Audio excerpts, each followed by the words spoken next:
Get started. I appreciate everybody coming out. Normally we have people come in here and talk about aircraft. Something that they've been flying or something like that, or something they've done on the aircraft and all kinds of stuff.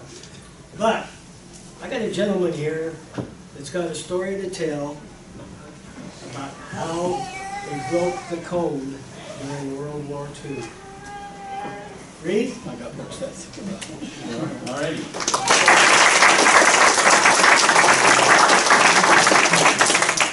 Thank you. Okay, about 3 years ago I watched a movie. It was called The Imitation Game. Have any of you seen that? Yeah. Okay. This is what it's a funny name for what the show is.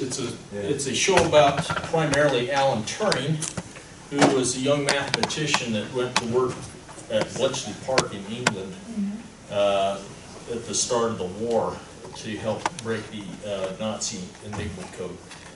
To back up for those younger people might not know what Enigma even is. Okay, this is kind of what we're going to talk about, what it does, how it works, how it was cracked, and then we'll spend a little time talking about the replicas that I have built, and then we'll open it up for questions. And so,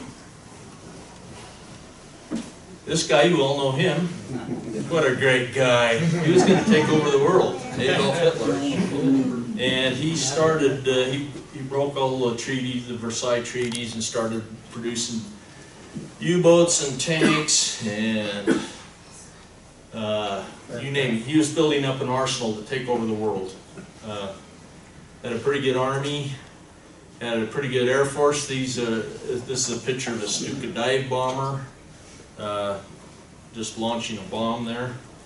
One of the most lethal weapons that he had was the U-boat, which is basically a submarine. Normally traveled on the surface. It would go faster on the surface, but it could submerge and stay hidden so that oncoming ships couldn't see it. And this particular picture is one that was captured by the United States and was towed back, and it's now residing in Chicago, of all places. You can see that on display. What these did, they launched these things out of them. These are torpedoes. They could put quite a few torpedoes in a U-boat. They would form what are called wolf packs, where several of these U-boats would gather, and then they would wait for ships to come along. The idea being, if he could cut off supplies from the United States and Canada restocking England, then England would have to give up and surrender. Okay, there's a ship, and they say during the war they sank about 3,000 ships. This was a very lethal weapon. Okay. Also in his arsenal, not so well known, it was this device. This is called an Enigma machine. What this did, it was made to, when Germany commanders were going to send messages out to the troops in the field, they had to send messages by way of radio. And it was shortwave radio. Anybody with a shortwave receiver could listen in on it. The Allies, Brits, France, whoever, copied down the code, even though it was in Morse code. It was be in German. Translate that to English or French, whatever. They would know everything, all the plans that Germany had in store. What this device did, this did not transmit. It looks like kind of like a typewriter, and on the front there are the keys similar to a typewriter, and right behind that are 26 little letters that kind of match these letters, and those letters have a light bulb that lights up underneath it. And on the front is a plug board. The next slide will show that more clearly. Up here, there's 3 little bumps there. If you open that up, it would expose what are called the rotors. Okay, more about that in the next slide. Basically what happens, you press a key, you have a message you're going to send, you type it out, you give it to your Enigma machine operator, and he types that message in on this keyboard. And in sequence, as he presses each key down, a light will light up underneath one of those letters. If you press a C, the V may light up. It might be an N. It could be anything except a C. Okay? Well, now another guy, he writes that all down. He's got a string of nonsense letters. They give that to the radio operator. He transmits that. Okay, the Germans are picking that up. The Brits, the French, whoever, doesn't make any sense to anybody. It's nonsense. Except Germans, the intended recipient also has one of these machines. It's identical to it. It's wired identically. It has the same 3 rotors, plus they're all set exactly the same. These little plugs are all plugged in the same jacks, and all these rotors are rotated to the same start position. Here, now we've taken it out of the box and we've lifted the lid. Now you can see the light bulbs. And you can see up here through the lid, these are the holes where the light goes through to light up the characters. You can see the 3 rotors. And 2 things happen when you press a key. A key goes down, it makes an electrical contact that goes through this plug board, through these rotors. It one way gets to this device called the reflector, goes back through electrical contacts in each rotor, back through the plug board and to the light. Let's take a look. Oh, the other thing that happens, okay, besides the electrical path, every key that is pressed will cause this first rotor to rotate 1 notch. Okay, so it's basically changing the wiring with every key press. When that first rotor makes a full revolution, it's made so that the second rotor will click 1 notch, kind of like an odometer. By the time it makes a full revolution, it will kick the third rotor 1 notch. Okay, so by just pressing those, by the time you get all through, there's like 17,000 something or other key presses to go all the way through those. Let's look at the rotors here. Okay, this is a rotor that's taken apart. The one on the end is assembled. You can see that there's 26 contacts, 1 for each letter. And these are the wires inside that are soldered. There's a wire soldered to each one of those pins that goes to a little brass pad on the back that makes contact with the pin from the next rotor. Okay, so that's how they make contact electrically. There is this number ring, or sometimes they use the alphabet with this ring, and that would tell them where it started. And it has, if you'll notice, it has little holes in it. That ring rotates as well. And it's held in place by this little tab here. I don't know why they laid it out this way, because it should be over here. But anyway, that little tab pops into that hole, and it holds it there. And that is part of what is the setup for every day, okay, for the code. Let's see what I have next. Okay, what I have here is a simplified wiring diagram where we've reduced this whole Enigma machine. Instead of 26 letters, it's reduced to 4 keys. Here's the keys, the electrical contacts inside, the 4 lamps. These are the 4 sets of plugs on the front, and these would be rotor 1, rotor 2, and rotor 3. This is what's called the entry rotor, and this is called the reflector rotor. So this thing up here, that's the battery. This thing operates from a battery. If you press a key, in this example, they have pressed the key letter A.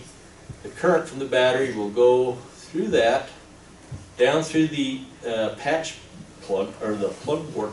Now, if there's no plugs in there, on the back of it is a shorting bar. That's what this red thing is, and it causes the electricity to continue on through there. Comes up through here, goes through all these contacts on the rotors. Can't hold that very still, I'm sorry.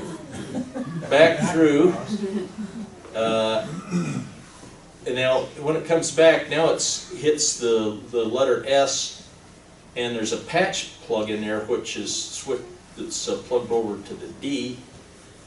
Comes back up here, and lo and behold, you press an A, what lights up is letter D. Now, very important, if instead of pressing A, we were to have pressed D to start with, it just goes through the same circuit in the other direction, and it'll light up the letter A. Now that's critical, because this machine not only encodes, it decodes. Okay, so that's, and you don't have to completely understand that to follow this.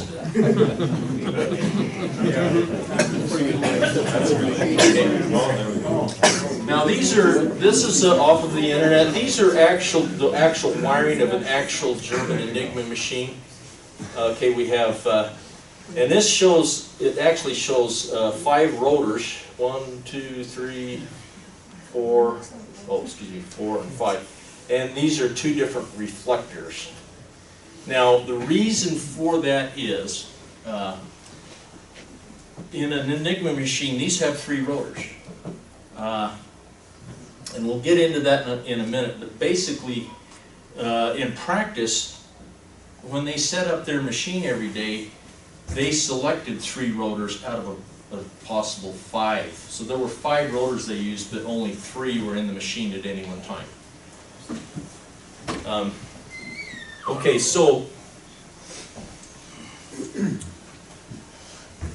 you're sending a message. The guy sends his message. It makes this encrypted message sent through the air. On the other end, the guy writes down the sequence of nonsense letters. He has an Enigma machine exactly like the guy that sent it. It's all the patch plugs are in the same position. All the rotors are in the exact same position when the message started. And now when he types in his message, this string of nonsense letters, what comes out on the lamp board in sequence is the original message. So that's pretty cool.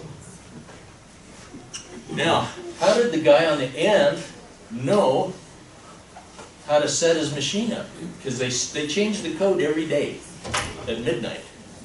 Well, they had a code sheet, and they were very secretive and very protective about who they distributed this sheet to. Obviously, if the Allies were to get their hands on an Enigma machine, they would need this before it was useful. Without this code sheet, using having an Enigma machine doesn't do you any good. You can see,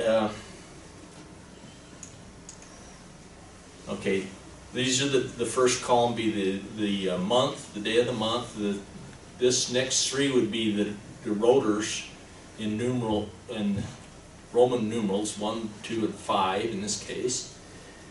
This next one would be what's called the ring setting. That's the ring that the little pin can drop into. So that was a part of the setup procedure. And then these next, you'll notice these are pairs. That relates to the plugs on the front of the board. There's a patch plug that will plug letters together. For instance, they would hook a patch cord from letter B to letter F, another one from letter S to letter D, A to Y, so on and so forth. And then the last one is the ground setting. That's this 3 letters here, and that is the starting position of the rotors before you can start sending your message. Now, some of you may ask why there's 4 sets of ground settings. I think that is because at one time I heard they were experimenting with changing the codes 4 times a day. Okay, I don't know that for a fact. Did they change the dates each month? I mean, did they change the date setups, you know, on that column? So Well, instead of the top, so if it was January, it would read that way. If February, did the one start at the top and the 28 down at the bottom or something, or? you know, I don't know. Oh, I don't know. All I know is that for each month they would get a whole new code sheet. okay, all right. Okay, and these are very secure. If they were given instructions on the U-boats, if the boat was ever captured, they were to throw these. These are actually printed in water-soluble ink, and so the code book would be destroyed. Throw the Enigma machine over and scuttle sink the U-boat or whatever. Did not want the Allies to get a hold of this information. This I'm going to skip over if you're interested. It's quite a good video that is on YouTube called The Inner Workings of an Enigma Machine, and I think I've decided to not spend the time letting him explain it. If you want to go home and watch that, just punch up Inner Workings of an Enigma Machine. There is a red Subaru Outback, Utah plates, whiskey 368ZT. Your lights are on. No one here? Okay. Now from that previous setup sheet, if you remember all the different places you could set the plugs, the starting positions, each one has 26 starting positions, each one of the ring settings, the fact that you can use 5 rotors out of 3. You multiply that all together, and this is the number of ways that can be set up. Now the movie Imitation Game, they said they gave an example. They said it would take 20 million years to go through it. That's incorrect. That's actually way low. It's actually about, it's more like twice the age of the universe. It's about 26 billion years to try all these codes. So, okay. So this is a problem. Germany's conquering the world, then they're going to take over England. Winston Churchill doesn't want that to happen. No. Or a whole bunch of people. Okay. And nor did these guys. These guys, before we get to British, we're kind of shifting into how they cracked this baby now. These are 3 mathematicians, and they're Polish. They don't. His name's the one on the end here. That's Marian Rajewski, I think, and Zagalski, and I can't remember the other guy. They were very bright guys. They were listening to the codes, and initially when they would send a code, they would send what's called a message key. It was 3 letters that was sent twice. And by listening to enough codes, plus some operational information that was smuggled to them from another source, these guys actually figured out how the 3 rotors were wired. And they had some guys, a team, build a few replicas. Before the British or the Germans took over their country, they met with British and French people and gave them each a copy of their replica Enigma machine. That's basically what the British had to start with. Okay, this is an old English manor. It was purchased. It was called Bletchley Park, about 50-60 miles north of London, and Churchill had it set up as a home for the code breakers. They're going to try to break this code. There was a whole campus around this. They built all these huts. This was kind of used as the main administration building. So in about 1939, I think, probably before the war even started, this young guy here, Alan Turing, went to work for them. He was a mathematician from King's College, Cambridge. As I said, he's the guy that in this movie that the movie is about. The movie, by the way, is not quite factual. It's what they call a based on a true story. But, very bright individual, and in fact, he's now credited as being the father of modern computing. He came up with the idea of the programmable computer. He did most of the work, but this guy had some bright ideas that helped improve it. And they got with this guy. He was the head of the British Tabulating Company, and they designed a machine to crack the Enigma code. And they called it the Turing bomb. Now, this actually was not a computer. It was an electromechanical device that would test all the different rotor combinations, and this is what it looked like from the front. This thing is big. It's weighed about a ton. Each of those colored drums kind of replicated what was known as a rotor, or a rotor in the Enigma machine, and it basically, all of those ran simultaneously. It capitalized on the weakness the Enigma machine had, which was that it cannot encrypt a letter as itself, and it also had to have what's called encrypt. They had to make a guess what could possibly be in the message. For instance, a lot of times at 6 a.m., a lot of the stations would report the weather. In German, they'd say weather report. And so listening stations around the country, these women that would copy down the code, listening on shortwave radios, would copy the sequence of letters, could think, well, maybe the word weather report is in that message. And so the code breakers would build what's called a menu. They would give it to the women that operated these things. They would adjust the drums around, move them around, turn this sucker on. And if you think this is cool, you should see the back side. My replica here has about 2,000 parts in it. This has about 97,000 parts in it. And this has been rebuilt by a team in England recently. It is a working replica. And you can go over to Bletchley Park and watch that run.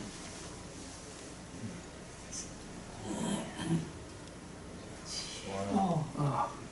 I'm not sure. I'll wait.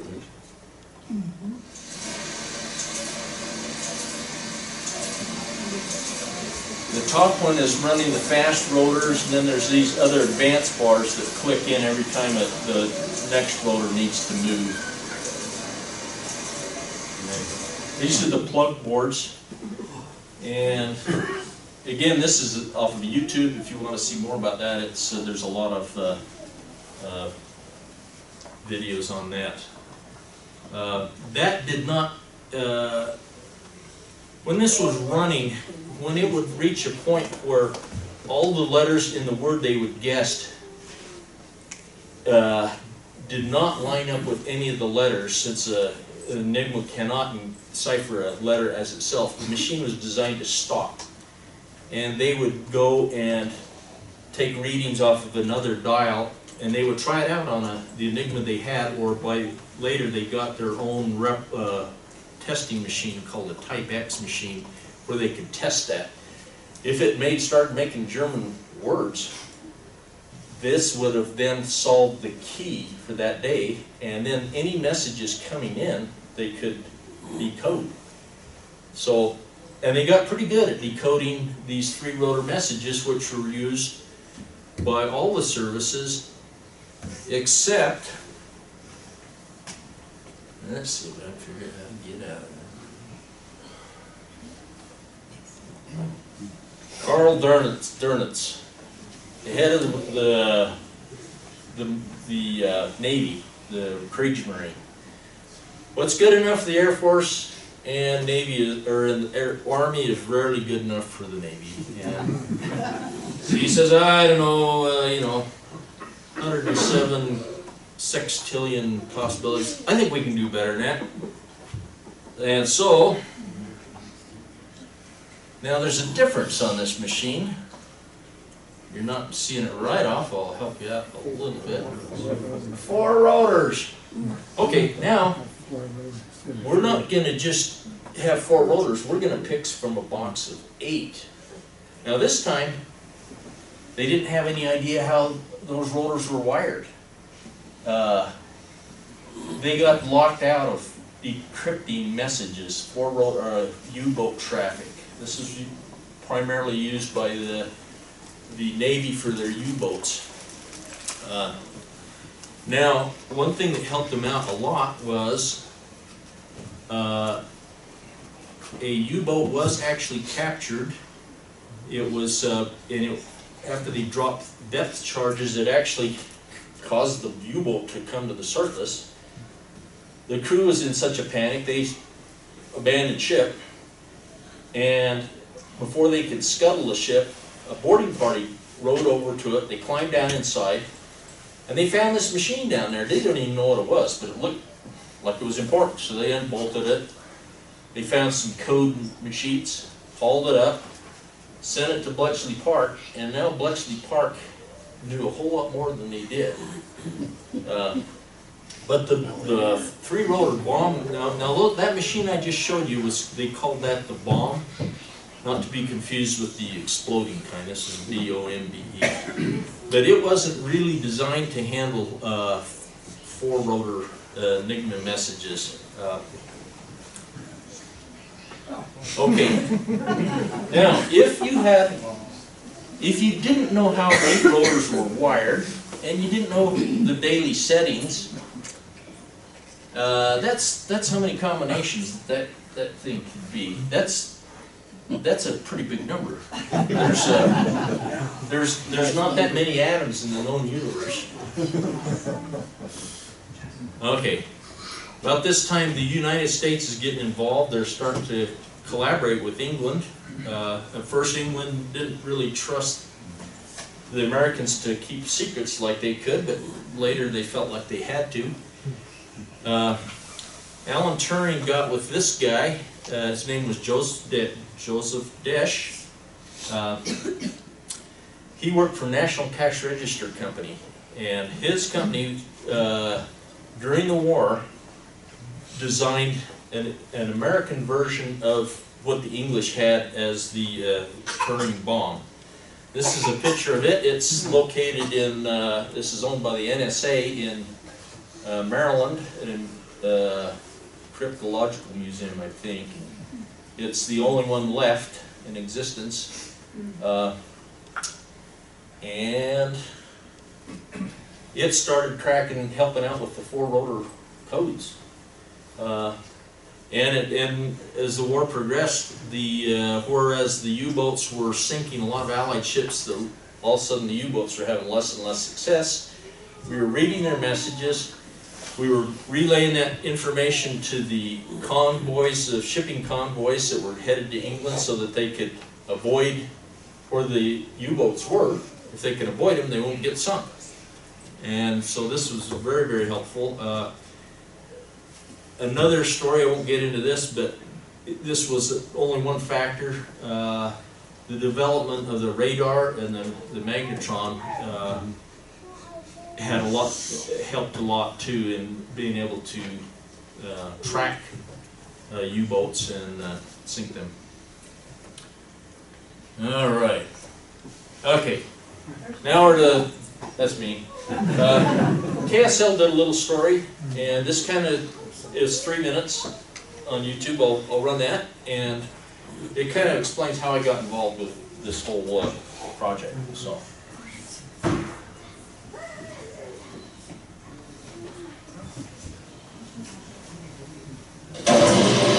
Just just enjoyed tinkering with things. He's a man with a mind of metal and wheels. A dirty old man that was into heavy metal. For Reid Haroldsen, Oh man, right on the money. building is all about the challenge. You make a gear or something and it doesn't quite work. Then you learn from it and you figure out what you did wrong, make some changes. He's got a long list of accomplishments. When I got it, it was in pieces. He restored an old British car. It's kind of a simulator. He constructed an airplane for children. Just for fun. And even put together an airplane for himself. I haven't flown it for quite some time.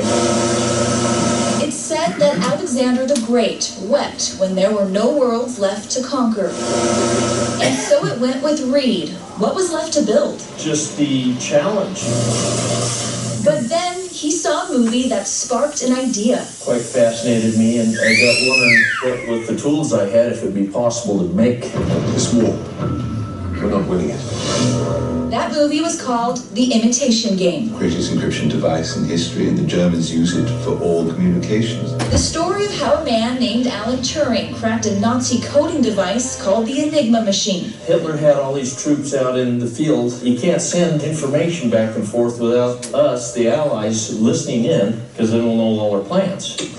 With more than 2,000 parts, the challenge of building an Enigma machine was almost as big as cracking one. There's nothing available on the internet in the way of plans. So he drew his own. Little by little, I kind of figured out what did what. He didn't just want something that looked like an Enigma machine, he wanted a working replica. Scramble letters and unscramble letters. And this isn't a clip from the movie. This is Reid's completed masterpiece. I pressed a V, and what lit up was an I. If I press a V again, now it's a C. This monument of engineering is about to be shown to the world. It's in Bozeman, Montana, American Computer and Robotics Museum. Reid's now working on his second Enigma machine. Sir Dermot Turing saw my machine, kept asking me how much it cost to make one. You're trying to break the German Enigma machine. Sir Dermot Turing, the nephew of the man who cracked the code. He may or may not buy it, I don't know. But to Reid, it's not really about the money. Now the rotors come out. It's about the challenge. The challenge, and proving that if you put in the work, there's no telling what worlds you may conquer. You end up making a lot of mistakes, but if you put your mind to something, it's amazing what you can make. Okay. She said something about making one was almost as difficult as cracking one. I didn't say that. She said that. There's no, that's completely out of the ballpark. Okay.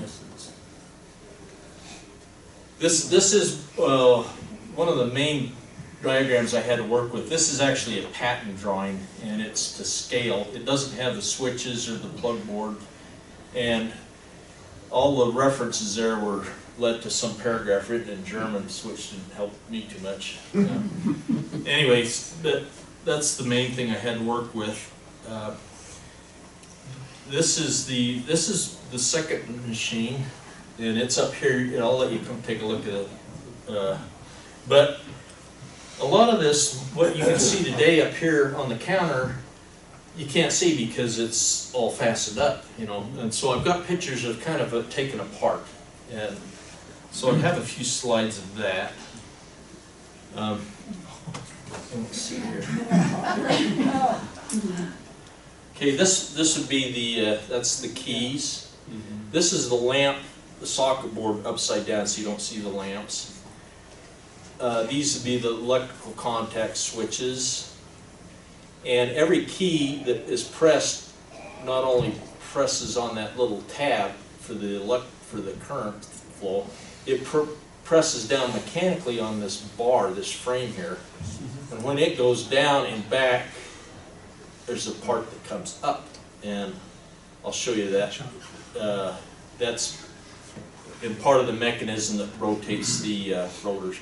This is the back side of the plug board, and all these little triangular, or what would you call them, diamond-shaped things. Those are shorting bars. They're held across the plugs with springs, so that if you don't have a plug cable in there, the electrical signal just goes through that and back out the the bottom jack. And you can see as you take this one for instance, a plug is inserted, you'll notice that that shorting bar is pushed up. And that's how it breaks the electrical path through the shorting bar, and the only other path for it is now through the wire hooked to that plug, which would go over to where you plugged it to. Maybe, for instance, say that one. And that's the shorting bars a little closer.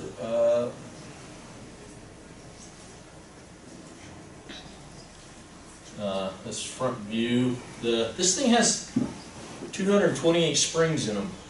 I had to make those. You can buy spring wire, and you put them on a lathe on a mandrel, and you can wind those springs.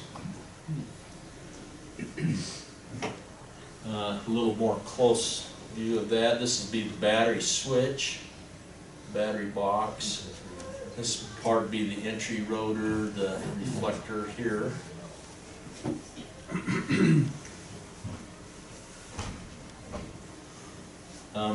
Kind of the side front view. You can see the key up here goes all the way down, and you can see when you press that down, it pushes this whole bar down, which is held up by this spring. And then, so that would advance the rotor. This little nylon tab here comes down, hits this thing, that's the switch, making the electrical contact. And here's my rotors. I should have opened the rotor up because there's quite a few parts inside. Each one of these had to be turned on a lathe. There's 106 pins as well as 104. 104 of these little contacts on the back side. You need some machine tools to do this. So if you just have a saw and a vise, I wouldn't recommend this. That's the entry rotor where the wires come into and out of to make its way through the rotor stator. And you can see these are the little tabs here. That's 1, 2, and 3 that advance the rotors. Each one clicks into a little ratchet gear on the back of each rotor and pushes them up. And more of a front view of that. This whole reflector thing, that actually slides back. You move this tab up, and it allows you to slide that back, and that's used when you're taking the rotors in and out. So you put your rotors in, slide that forward, and then shove this bar back, and there's this little cam that hits that roller, and it moves these tabs out of the way. That's the back view. You can see these are little rollers that contact each one of those little notches, holds those rotors all lined up so that the contacts are in the right position. These are the back row of the switches. You can see the springs holding those up. That's the battery box, of course. That's the completed one. How are we doing on time? You're fine.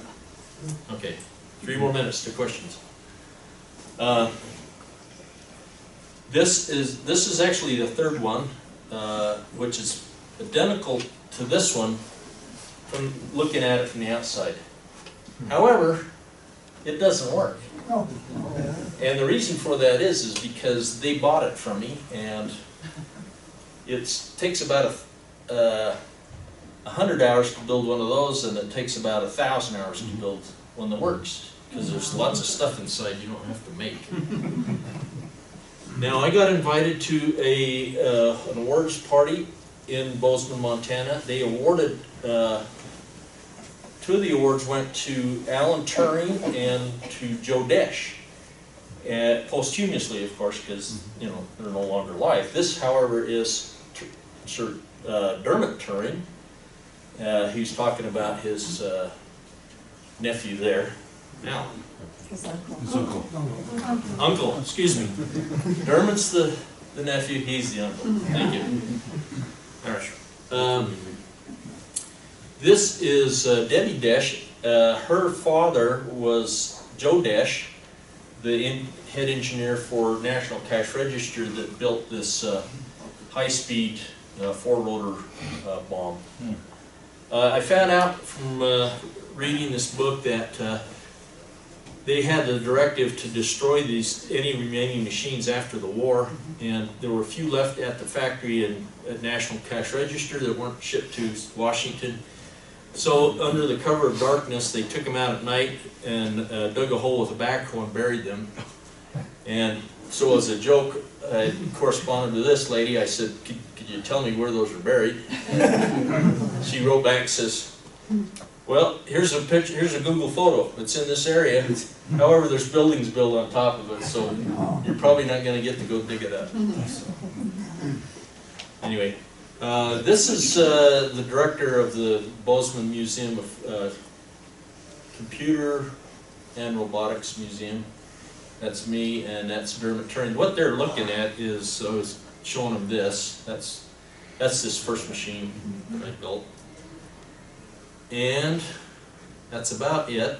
I took my machine here, and I didn't use 10 cables like they normally do, but I used 6 patch cables. I set these rotors to that, the rotor order, the starting position. If you were to change any one of those and then typed in a message, it would come up, this would be different. Okay.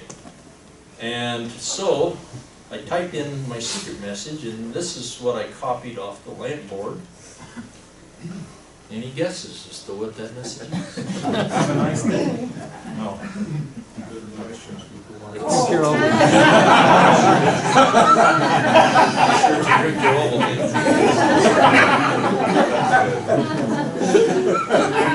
Okay, there's significance. Anybody seen A Christmas Story? Yes. One of my favorite movies. Yeah. This is way more elaborate than the decoder pin that Ralphie had with this. Okay.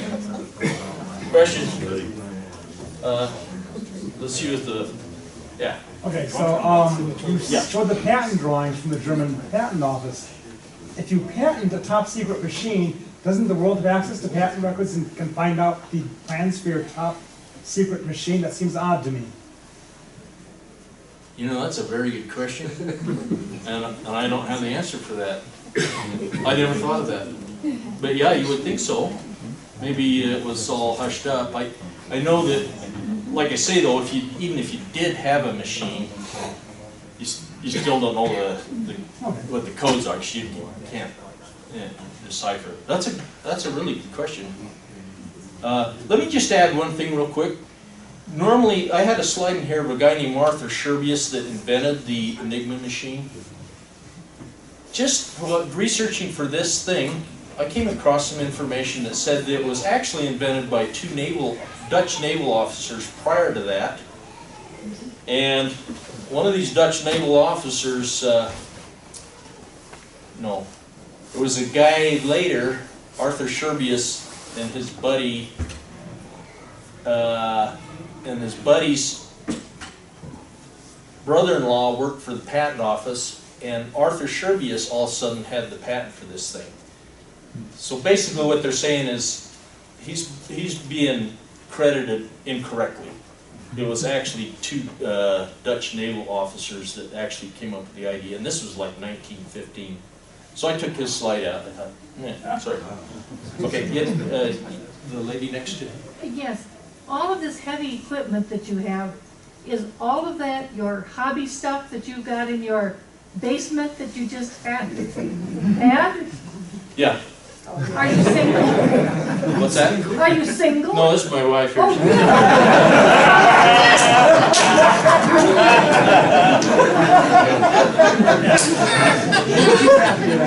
She lets me work on this occasionally. Any idea approximately how many of these Enigma machines Germany had during the war? Good question. I read somewhere roughly about 35,000. Okay, They say that most of them were destroyed after the war. They didn't want them in existence. The British did not want the fact that they had cracked Enigma out there. And so they destroyed all of, everything that was done in Bletchley Park was all destroyed, burned, information, everything. So they say there's 350 machines around the world these days. And you can buy them. I can give you the name of a website where you can buy an actual Enigma machine. They started about 200,000. They sold. The top price I saw was for a 4-rotor Enigma machine that sold at Christie's auction house for 540,000. So. Yes, just out of curiosity, the wiring for your rotors, did you base it off of the German wiring, or was it just your own wiring process? Okay, the first one was just my own. The second one is actually is the same wiring. So you could actually take a German message from a real Enigma and decode Yes, it if you like. this should talk to a real Enigma machine. Nice. When you were doing this, I'm sure you had lots of time to think about how it was working. Do you have any ideas about how you could make it better? Yes. It's you learn by doing. You make a lot of mistakes when you're making one, and so every one you make, the next one is you can make it a little faster and better, and you can. Now I will say this. I didn't mention this before. This second machine is between the time I built this and the time I built this, I actually did come across some drawings that I was able to download from some place in Germany. It wasn't quite complete. It had some missing stuff, but it had about, I think, 130 pages. So this is a much more accurate machine. I'm pretty pleased at how it came out, but I'm sure every one I did would be a little bit better. Would it be language specific with like vowels versus consonants per the language? No, this doesn't make any differentiation about, But would it be easier to crack if you understood? No. The way it scrambles it, in fact, there's not any punctuation marks, so there's no numbers. They had to print out the numbers, yeah. From the time you thought of doing this hobby to the time you completed it, how long did it take you? Well, this one was actually a little less than a year, the first one. The second one actually took a little more than a year. But I don't work on them constantly. That's just it's more hour time wise, I would say roughly 1,000 hours to build them. This is a really hard question here. Where did the logo Enigma come from? You have it in this cool oval and stuff. Did you create that yourself? I got that off the internet. That was the logo that they did use. Oh, really? Okay. Yeah. Yeah. The Japanese maybe had a code that we broke. Do they have machines similar to this, or do you know what I've seen a picture of a machine they use that used what are called stepping relays in a thing called Purple, and that's a Japanese code. Japanese code, and it's not like this. It's different. I know very little about it. Yeah, not a question, but a comment. If you're ever going to England, or you can go to Bletchley Park. I was there a couple of years ago, and it is absolutely incredible. And you get to talk to people. Yes. Two of the people who were there at the beginning of it. We did go back in October, and you're right. If you ever get the opportunity to go there, it's really cool. And it's not just one building. It's buildings and buildings, and a lot of history. I think you'll find the Japanese got their machine from the Germans. Is that right? They copied the German machine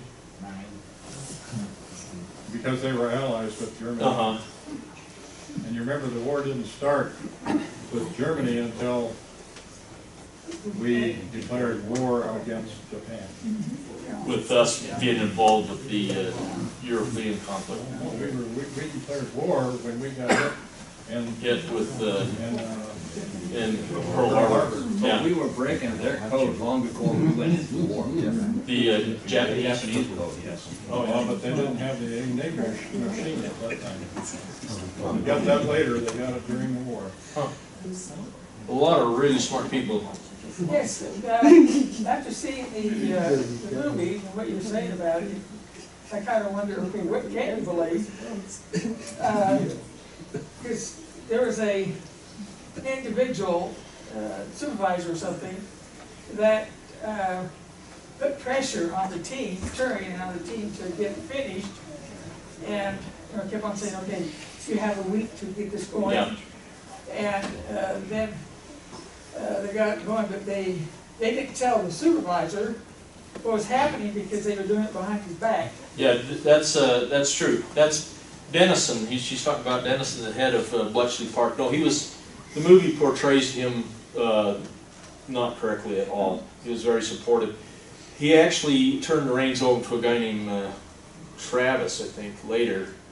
But he was not as portrayed in the movie. It's kind of hate to see that, you know. Yeah. Why did They try to improve on the movie. There was a Joan Clark. He was actually engaged to a Joan Clark just briefly. He was gay. He ended up taking his own life when he was 42, I believe, and sadly. Did you hear how they originally got the first Enigma machine in the U.S.?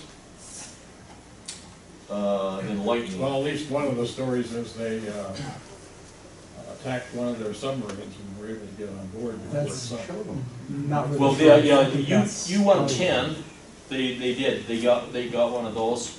There was another one in the Mediterranean that they got a hold of as well.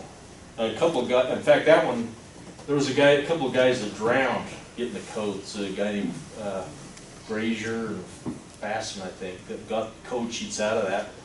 They were hoisting up the Enigma machine before they could climb out themselves. The sun went down and he died. Yeah. So you said they had, thousands of these machines in the war, and it took, obviously yours was kind of a custom job when you were building it, right? Mm-hmm. So do you think was there only one Enigma factory? I guess just the manufacturing process for making a bunch of these. I think there were several manufacturers. Okay. Because that was. And there are variations of this. They're not all identical to this. If you start looking at Enigma machines online, you'll see different variations. Okay, and so I guess how early do you think they had that set up? It seems like by the Poland invasion, they must have all had their code sheets and all this water and stuff. They did. You know what they did is they started out with the Enigma machine, but they kept making improvements to make it more secure. Oh, okay. And they changed the procedures that they used as well. For instance, they added more rotors. They added the plug board. They added more plug cables. The Navy asked, their code sheet was written in a whole different code called bigram tables. It was oh wow! It was the Navy just they pulled out all the stops.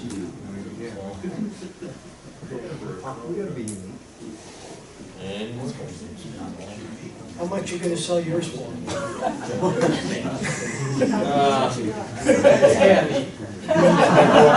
How much is your wife going to sell it for?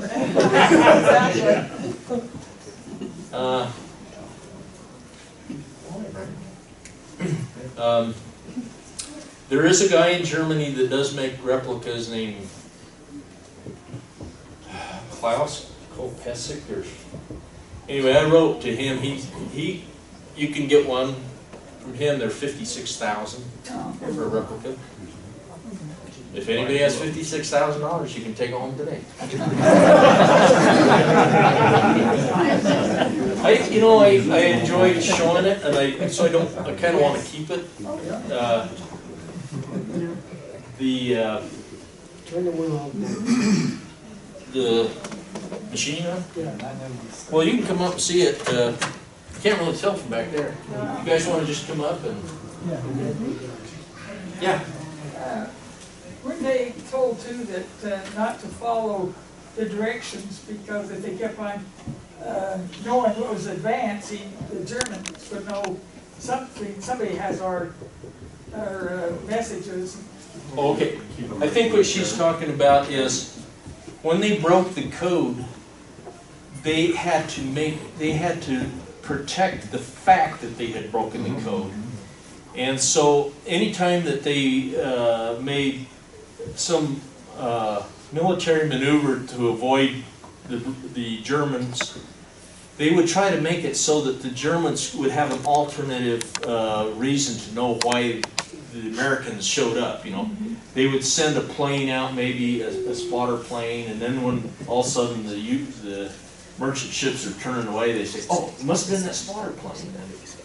Stuff like that, because if the Germans knew that this was cracked, it would be very easy for them to change the rotor wiring and it would be sunk again. And there was several times they worried about it, but time and time again they said, this can't be broken. And they were wrong. So.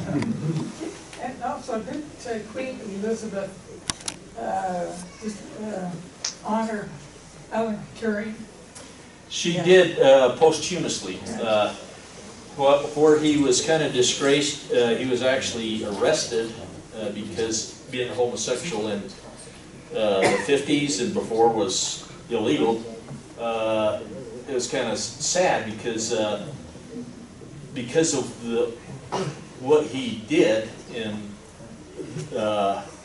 helping break the Enigma code. They claim, it's debatable, but they say in the show, they say he probably shortened the war by years and saved probably millions of lives. And the Queen honored him in like 2013, I think it was. They awarded him some kind of award.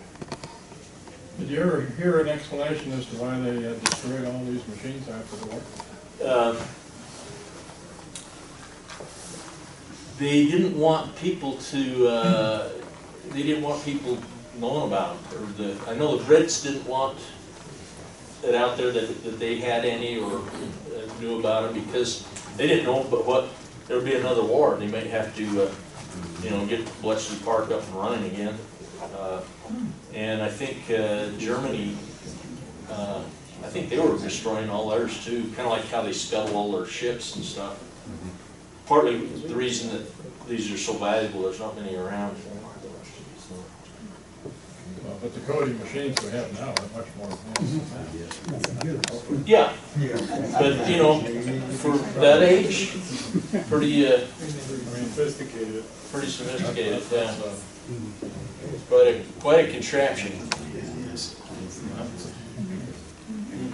Is any of those in Smithsonian or have any in any museum in the United States?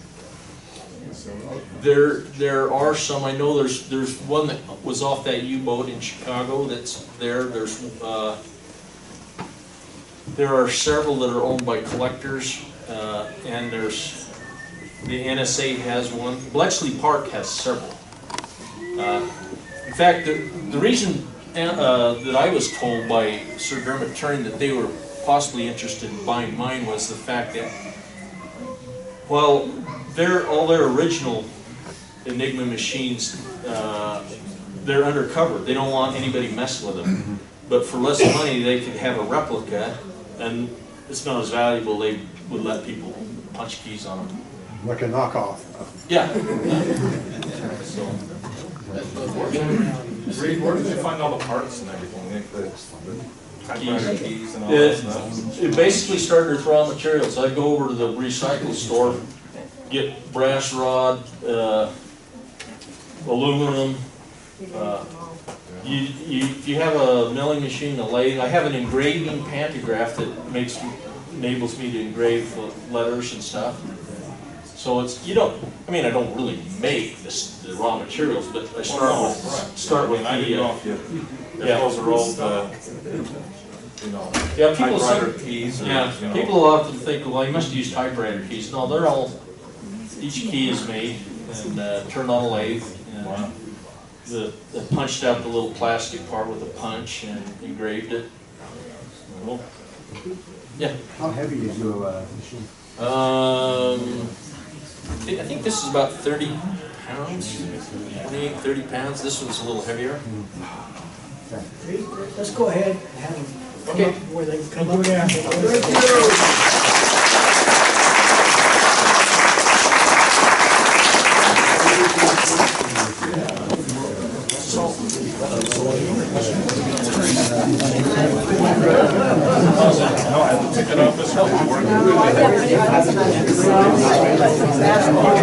But where, I mean, did you have a specific portal?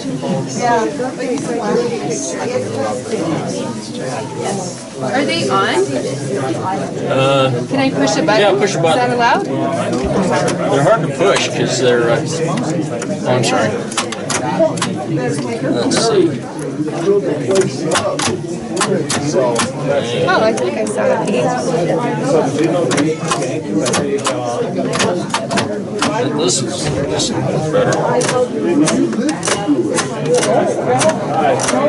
You can see it as I push each button, a different light will light up.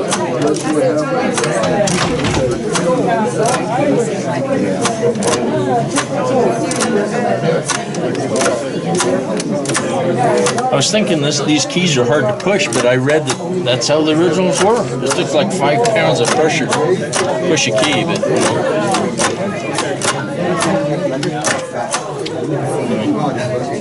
Yeah, I took a tour of that place. yeah, oh, yeah.